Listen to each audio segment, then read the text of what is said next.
YCP వాళ్ళకి ఇప్పుడు లడ్డూలాగా దొరికింది. ఇదివరకు జనసేన వాళ్ళు దీని మీద వైసీపీ మీదన కొంతమంది ఫోటోలు పెట్టి వేసేవాళ్ళు. అంబటి రాంబాబు, అవంతి శ్రీనివాసు, గోరంట్ల మాధవ్, పృథ్వీరాజ్ ఈళ్ళని పెట్టి. తర్వాత పృథ్వీరాజ్ ఎప్పుడైతే జనసేనలో చేరిపోయాడో అతని ఫోటో తీసేసి వీళ్ళది కామాంధులు అంటూ ప్రొజెక్ట్ చేసుకొచ్చేవాళ్ళు.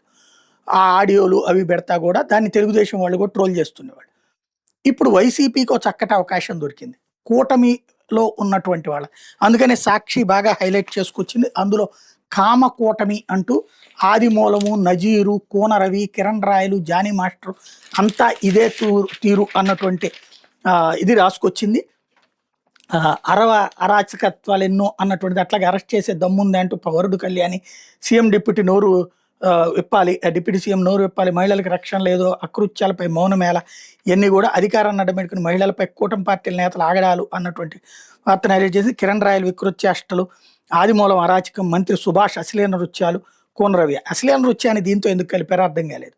రెండోది వచ్చేటోటికి బెత్తంతో కొట్టి తోలు తీసే చట్టాలేవి అన్నటువంటిది రాసుకొచ్చారు. ఇదంతా దళిత ఉద్యోగిని ఆత్మహత్యా ప్రయత్నం ఇదంతా కూడా. కాకపోతే ఇప్పుడు కేసులు కడుతున్నారా అంటే కట్టట్లేదు అన్న కోణాన్ని ప్రొజెక్ట్ చేసుకొచ్చి ఇంకా పైగా బాధితురాళ్ళని బెదిరిస్తున్నారన్న కోణాన్ని ప్రొజెక్ట్ చేసుకొచ్చింది అనమాట.